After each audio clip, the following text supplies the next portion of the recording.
Salut à toi, dans cette vidéo, Seb va me montrer comment faire les exercices pour travailler la technique pure. On voit ça dans la vidéo, c'est Seb qui va t'expliquer ça. Avant de rentrer dans le vif du sujet, je voulais te montrer un avant-après. Donc on va commencer par avant.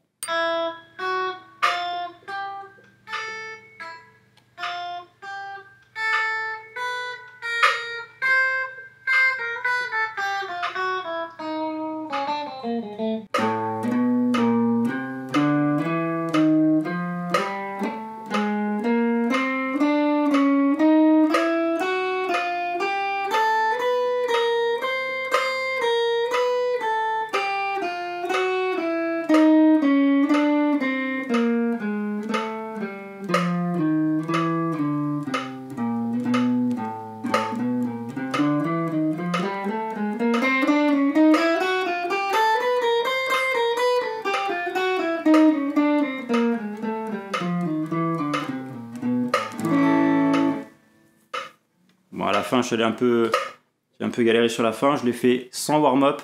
Je l'ai fait un peu brut pour que tu puisses voir où j'en suis aujourd'hui par rapport à ce que c'était avant, juste après que Seb m'a donné l'exercice à faire. Je te laisse maintenant revenir en arrière dans le temps avec les explications de Seb.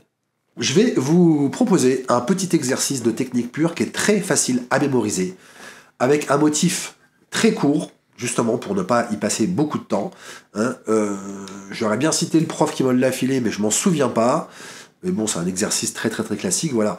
Pour vous dire à quel point cet exercice il est très efficace, moi on m'a montré cet exercice-là quand je suis entré au MAI de Nancy, et je pense que c'était en 92, en 1992.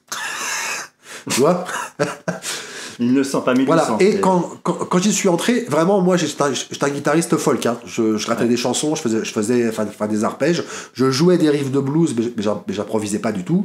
Je savais pas faire un solo.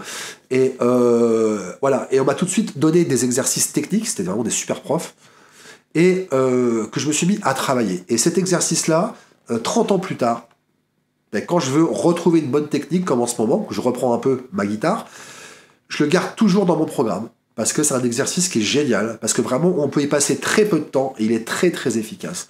Et je le file à tous mes élèves, et tous ceux qui le bossent, ils ont nous a super bien teasé le truc. Voilà. Et maintenant, c'est quoi cet exercice? Alors, on va prendre, déjà, pas de métronome, déjà on va apprendre l'exercice, il est très facile. Je mets pas de son, hein, on s'en fout là. Si, un petit peu de son quand même, un petit peu, si. Un petit peu. On va se mettre en milieu de manche déjà, pour ne pas avoir trop d'écartement, pour être confortable. Et on va prendre un motif qui va faire, alors, un doigt par case. D'accord. Voilà. Et on va jouer les notes les unes après les autres. Les doigts à la guitare, je le rappelle, c'est 1, 2, 3, 4. Et notre motif ascendant, c'est-à-dire des graves aux aigus, ça va être 1, 3, 2, 4.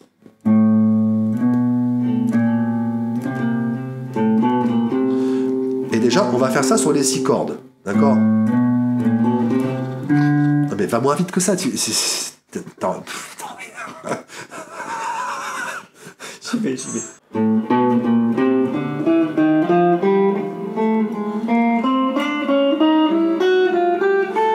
Et quand tu arrives ici, on va faire le mouvement descendant, ça sera le mouvement inverse. 4, 2, 3, 1. 4, 2, 3, 1. Ça 4, 2, 3, 1. 4, 2, 3. Ah, tu peux aller beaucoup moins vite, hein.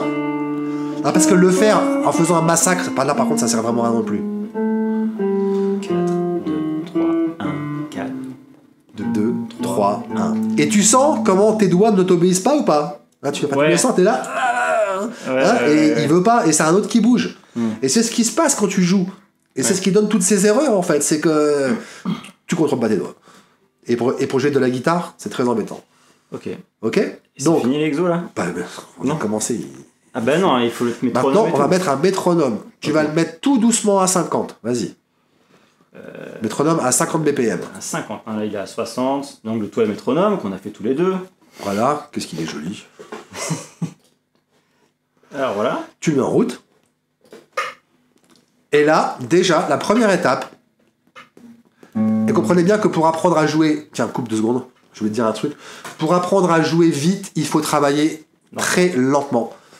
On est sur le principe de la mémoire musculaire, comme les sportifs.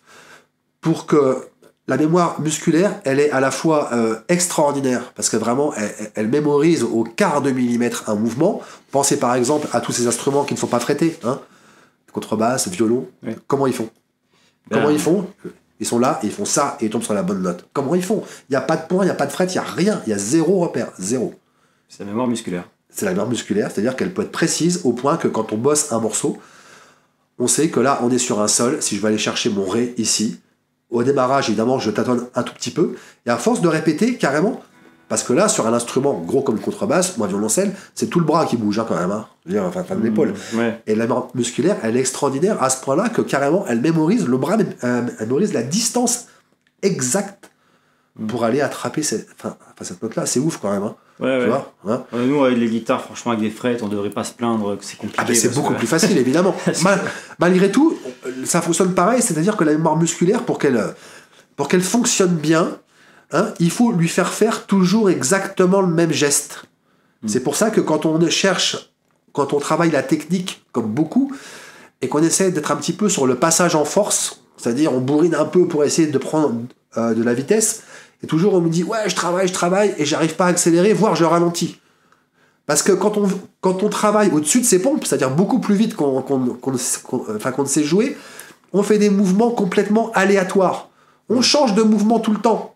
Et la mémoire musculaire, à ce moment-là, ne fonctionne pas. D'accord? C'est que des doigts, c'est que des mains. Ils savent pas ce que tu leur demandes. Pour qu'ils impriment, et d'ailleurs on appelle ça les empreintes, pour que tes mains et que tes doigts impriment ce qu'ils doivent faire, il faut qu'ils fassent toujours exactement la même chose. Et limite, ce que tu me dis là, bon, je le joue sur la guitare, mais je peux même le faire. Je suis en train de coder d'une main, je peux le faire. Quoi, oui, bien sûr, mais bon, t'as pas les paramètres du changement de corde, de la synchronisation. Totalement. Des deux mains, hein, voilà. Totalement. Donc là déjà, ton premier objectif, c'est à 50 BPM, on va faire ce qu'on appelle la figure de rythme, les noirs, c'est-à-dire on va marquer le temps, en fait, une note par temps. Et déjà, la première étape, c'est de réussir à faire... Là, je le fais plus vite pour pas qu'on y passe 2 heures, tu vois. Des allers-retours, sans faire ça. Ou... le plomb, dont tu es un grand spécialiste. D'accord? Donc je vais y aller tranquille. Et ça compte, ça paraît très très lent, ça paraît très facile, et je prends le pari que tu vas au moins en rater une. Comment je fais? Alors, merci la main droite. De parier sur mon... On en parle, mais c'est pas toi, c'est tout le monde en fait. Si tu veux. C'est pour ça okay. que je prends le pari. Ben parce que quand on commence, en fait, tout le monde en rate au moins une. Ok. Ben moi je vais pas rater. Et même je parierais sur plus d'une. Hein? Moi je donc, perds 0. La main droite, on en parle 2 secondes. Ouais. Alors là, je vous fais un cours malgré tout sur la technique très très empirique, dans le sens où quand vraiment on veut avoir une bonne technique, moi dans mes cours, on y passe facilement 4 cours. 4 cours de 1 heure.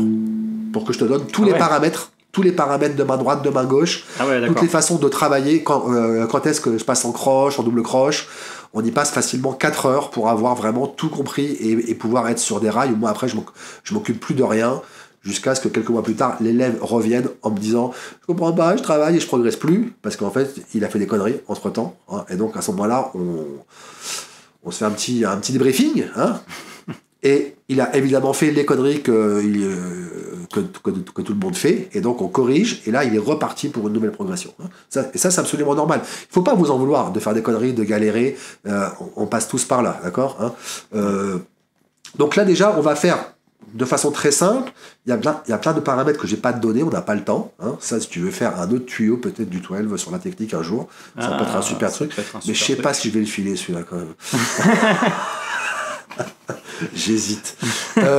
Là, sur la main droite, soit si vous n'êtes pas très avancé, si votre aller-retour il n'est pas constant, il n'est pas très précis, je vous recommande plutôt de déjà faire tout vers le bas. Si besoin, n'hésitez pas à faire une, tu vois, une tape comme ça. Voilà. Si votre aller-retour il est déjà, on va dire suffisamment solide, vous pouvez y aller directement en aller-retour.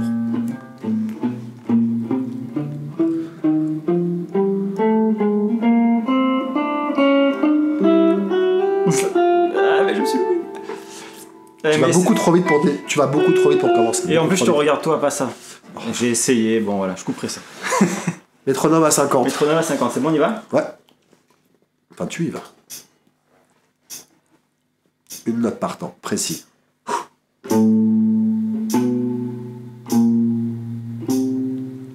T'occupe pas de moi. Reste concentré. Le métronome, on le met pour jouer avec, c'est pas juste pour me faire plaisir. Et voilà, ça n'aurait pas été loin. Hein. Ok, donc voilà. Bon, je me suis embrouillé avec le mais bien sûr. Pour commencer. Mais bien sûr, mais c'est normal justement. En fait, c'est pas naturel ça. Ouais, il y a quelques gugus ultra doués, c'est vrai, qui bossent pas ça beaucoup et qui naturellement jouent vachement vite. Faut pas se référer à ces gens-là. Non mais c'est vrai quoi, il faut pas se référer. Moi ça fait 20 ans que j'enseigne, j'ai vu passer des milliers d'élèves, des gamins comme ça, surdoués, qui quoi que je leur montre, ils le font en 2 secondes presque, tu vois. Voilà, en 20 ans j'en ai vu 3 quoi. Voilà, c'est des gens qui font pas beaucoup d'exercices techniques, des mecs justement comme Guthrie Govan, comme ça. Ils bossent pas réellement leur technique parce que naturellement ils ont une aisance. Bon voilà, il faut pas se référer à ces gens-là, c'est une infime minorité. Hein. Sinon, quand on est juste dans la moyenne, en fait, il suffit de bosser. En fait. Hein. Ouais, et c'est mon problème, c'est que je bosse pas. Oui, c'est. J'y vais. Mais là, on se met un petit défi que sur ça, ok? Ouais. Que sur la technique. Ça, et je fais que descendre du métronome. Je dis parce que tu peux déjà faire que vers le bas et puis quand ça va bien. Ouais, voilà. Et puis une fois que tu arrives à faire au moins 2 tours en noir à 50, ben, tu mets 60. Hein? Alors, petit point aussi, quitte à faire cette vidéo-là, on me pose souvent la question aussi, quand est-ce que je peux accélérer et de combien je dois accélérer? Ça, c'est une question aussi très très évidente en fait. Hein. Ouais. Alors, quand est-ce que je peux accélérer? Mais quand je réalise bien mon exercice, déjà, c'est-à-dire que quand j'arrive à faire au moins 2, 3, 4 allers-retours sans me vautrer lamentablement. Attention, j'ai pas dit sans rater une seule note. D'accord? Hein, d'accord? Qui est par moment un petit plomb coup 2, c'est pas un drame. Sauf si c'est toujours le même. Ah. D'accord? Ouais. C'est-à-dire que s'il y a un endroit où vous foirez tout le temps, bon, il faut continuer à travailler à ce tempo-là. Maintenant, si dans le fil du truc, par moment, on en rate une, ma foi, c'est pas très grave. Hein. Une ou deux, hein, pas 40. Hein. Je te connais, tu vas dire, ouais, non, mais ça, ouais, j'en rate un peu, mais ça va. Mais non. Et ensuite, de combien je dois accélérer? Alors là-dedans, il n'y a pas de vérité absolue. D'accord? Je ne vais pas vous dire 2, 6,5. Hein? Non, pas du tout. Ça va dépendre. Quand on progresse en technique, on progresse par palier. Et d'un palier à l'autre, ça peut être très très différent. Alors quand on n'a jamais fait ça, ce qui est très bien, c'est qu'au début, on va progresser super vite. On va pouvoir faire des steps de 10 BPM, tu vois, et très vite, en fait, on va prendre de la vitesse. Et puis on va arriver à un palier quand même. Où ça va... 60 BPM, ça commence à devenir un peu chaud, quoi. Après, ça dépend de ce que tu joues. Hein. Si tu fais des rondes, ça va. Hein. Ou des blanches, ça dépend de ce que tu fais, si tu veux. Bien sûr. Des triples croches à 40. Parce qu'après, tu peux complexifier du style, je sais pas, de faire des croches et puis finalement, voilà. De mélanger entre croches et. Pour pas faire une vidéo de 1 heure, on va passer sur. On va parler de ça 2 minutes, d'accord? C'est aussi pour toi. Hein. Voilà. Donc là, on va chercher. Essayez de mettre plus 10. Si ça passe, tant mieux. Si vous sentez que c'est même encore trop facile, ben relancez encore. Hein, voilà. Et puis si finalement vous dites ouais c'est un petit peu trop, je raccroche beaucoup, mais redescendez. Parfois on peut grimper de 10, parfois on grimpe que de 5, parfois on peut grimper que de 2, en fait. Voilà. Hein, voilà. Il faut chercher quel est votre prochain palier. Hein. Et puis quand vous êtes monté à 100 en noir. Ça, c'est une technique qui est très simple en fait à appliquer et qui est très précise. En fait. Une fois que vous arrivez à faire des noirs à 100, vous redescendez à 50. Vous refaites toujours un tour en noir. Un tour, ça veut dire quoi? Ça veut dire je fais une fois tout mon exercice en noir. Parce que le tour en noir, très lent, c'est lui qui permet de bien fixer les gestes. Et quand vous avez fait votre tour en noir, quand vous revenez sur la première note, vous passez en croche. Parce que des croches à 50 ou des noirs à 100, c'est la même vitesse. Hein? D'accord. Hein, parce que la noire fait un temps, la croche fait un demi-temps, donc 2 par temps, c'est la même vitesse. Ce qui change, c'est ce qu'on appelle la pulsation. Justement, cette fameuse histoire de pulsation. Ouais. Hein, c'est-à-dire que si je fais 1, 2, 3, 4, 1, 2, 3, 4, ma pulsation, c'est la noire. Si je fais une pulsation qui est divisée par 2, je fais 1 et 2 et 3, c'est la même vitesse, d'accord, c'est la même vitesse, sauf que la pulsation est divisée par 2, hein, et donc ce que je chante là, c'est des croches. C'est pour ça que je dis 1 et. Hein, il faut vraiment bien comprendre ça. Hein. Et donc, toujours, je vais refaire un tour en noir à 50 et derrière, je vais passer en croche et je vais faire quelques tours en croche. Et comme ça, je vais remonter jusqu'à 100. Et quand je suis à 100, je redescends encore à 50. Et là, je fais un tour en noir, un tour en croche et je passe en double croche. Tu nous montres ce que ça fait Oui, bien sûr. Oui. Comprendre bien. Bah tiens, mets le clic. Je suis à 50, hein. Ouais, 50. 3, 4 et...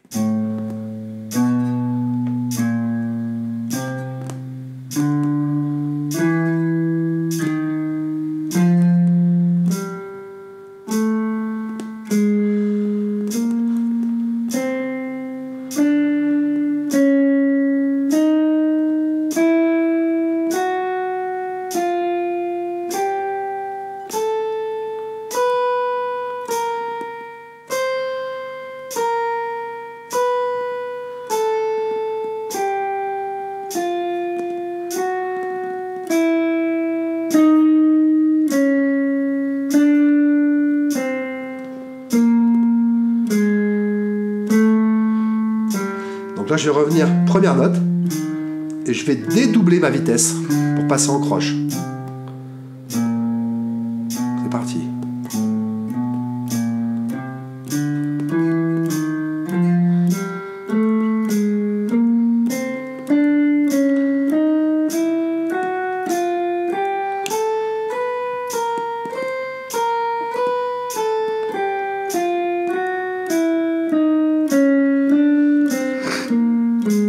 Et là aussi, je vais revenir première note et je vais encore redédoubler pour passer en double croche.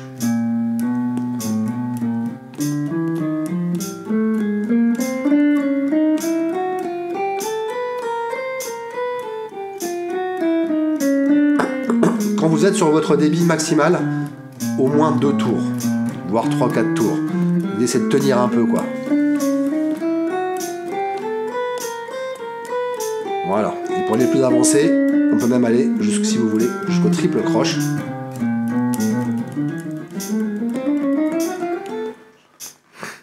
C'est infini ce truc-là. Par contre, les résultats, là vraiment, autant sur les arpèges, je vous ai dit accrochez-vous, prenez du temps, tout ça. Ça, vous travaillez ça avec de la méthode, toujours au métronome, ne serait-ce que 5 minutes. Allez, 5 minutes dans votre session de travail. Vous commencez par ça, 5 minutes, vous faites ça, en essayant d'être bien propre, c'est-à-dire vraiment de rater très peu. L'erreur tout le temps, c'est qu'on a envie d'accélérer, c'est humain en fait, et qu'on travaille pour rien, parce qu'en fait, on fait n'importe quoi. Hein, on n'est pas calé au clic, on rate des notes, et là, vraiment, on bosse dans le vent, hein, d'accord. Mais sinon, 5 minutes de ça, bien utilisé tous les jours, vous allez voir des résultats très, très rapidement. Je fais combien, moi? Pendant un mois. Toi, 2 heures, toi, au moins, toi. C'est ça, je peux pas du tout. Là, je deviens fou à faire ça. Cet exercice-là, déjà, passe-y 5 minutes. 5 minutes pendant un mois? 5 minutes. Non, jusqu'à notre prochaine vidéo. Ah ouais, c'est pas dans un mois, là. Ben, c'est pas grave. Ça, de toute façon, t'en fais toute ta vie ouais, mais laisse-moi au moins un mois. Enfin, voilà, que pas 4 mois, tu vois. Je sais pas. Ah, parce que tu comptes pas, en fait, être bon un jour? Non, mais c'est juste que, je sais pas, je veux faire... Ouais. Bon, bah écoute, on va voir ça. 5 minutes. 5 minutes. D'accord? Hein? 5 minutes, juste ça. Voilà. Second exercice, et là on va y passer beaucoup moins de temps. 2 autres exercices de technique à faire aussi qui sont très très bons. Plus fun, parce que là vraiment on peut les faire simplement sur des backing tracks en fait. Hein. Voilà, hein, sur une loop. C'est faire de la gamme. Dans la musique on dit faire ses gammes. C'est pas pour rien, c'est pas juste pour improviser avec. Et pour travailler ces gammes, alors il y a plein de motifs, hein, en groupe de 3, en tierce, tout ça. Mais pour faire quelque chose de très simple, vous mettez un backing déjà, et vous montez et vous descendez vos positions de gamme. D'accord, peu importe, hein, mode lydien, pentatonique mineur, ce que vous voulez, sans forcément faire l'inventaire de toutes les positions, c'est pas grave, mais vous montez et vous descendez en essayant évidemment au fil du temps de prendre de la vitesse. Et l'autre exercice, comme j'ai montré dans le tuyau des arpèges, hein, c'est un petit motif très simple, on le mémorise tout de suite, c'est doubler chaque note. Très bon pour la synchro. Là, vous mettez un backing et pendant 5 minutes, vous faites des montées comme ça, sur différentes positions, vous doublez les notes, et ça aussi, ça paraît rien, mais ça fait vachement évoluer. Là, vraiment, c'est la technique, si tu veux, là, ce que j'explique, c'est vraiment le minimum syndical. Moins que ça, je fais pas de technique. Bon, je relève le défi. Tu m'as dit 5 minutes. Je peux faire 5 minutes au métronome, ça. Et 5 minutes de gamme derrière. Et 5 minutes de gamme derrière. Voilà, t'as un programme de 10 minutes. Vraiment, moins que ça, je te dis, c'est pas possible. Ok, donc on va voir ce que ça donne. Et au moins 6 sur 7. T'as le droit qu'à un jour off. Tu verras tes enfants le dimanche, quoi, c'est pas grave. 6 sur 7, merci. Tu me donnes un jour. Bon, du coup, rendez-vous dans un mois. J'espère. Bon, du coup, ce qui va se passer, c'est que je vais faire ça. Et soit j'arrête la vidéo parce que j'ai pas tenu du tout mon engagement. Soit voilà, il commence à se défausser direct. Dans un mois. Voilà. Le mec, avec moi en mode du futur qui maintenant je vais faire quoi? Je vais faire du. Qui c'est qui joue aussi vite, tu vois? Un mec. Ah non, mais c'est pas en faisant ça que tu joueras vite. Hein. Ah, c'est pour jouer. Oh bien. là là, mon pauvre, t'en es très très loin. S'il suffisait d'en faire 10 minutes par jour pendant un mois pour jouer vite, précis, quoi. tout le monde jouerait vite. Hein. Ouais. Non, c'est juste pour que tu rates beaucoup moins de notes, déjà. Et que t'aies plus, que tu puisses t'exprimer plus librement. On verra ça dans un mois, alors. Hein? Ok. Allez, go. Alors, en vrai, on n'est pas un mois après, on est presque un an après. Je vais devoir un peu t'expliquer tout ça dans une autre vidéo parce qu'il s'est passé plein de choses qui ont fait que j'ai abandonné le défi. J'ai pas réussi à trouver le temps, à trouver la motivation de faire tous les jours. J'ai pas suivi les conseils de Seb comme il faut, donc je suis parti un peu dans tous les sens. Finalement, j'ai pris des mauvaises habitudes. Seb est revenu, il m'a montré clairement que ce que je faisais c'était pas bon, que j'avais pas assez bien travaillé. Tout ça, ça sera dans une autre vidéo où je vais rentrer un peu dans du détail sur un peu la côté aussi de discipline qu'il faut apporter à ce genre d'entraînement. Voilà, j'ai fait des erreurs. Et je vais vous montrer un peu par mon expérience tout ce qui s'est passé en espérant vous donner des clés. En tout cas, maintenant, là, j'ai repris le défi, l'objectif et j'ai vraiment des résultats qui sont là. C'est pas terminé, il faut aller plus loin dans l'exercice. Hein, donc, tout ça, ça sera au cours de l'année. On continue ces vidéos-là. Merci d'être là. Je te dis à très bientôt.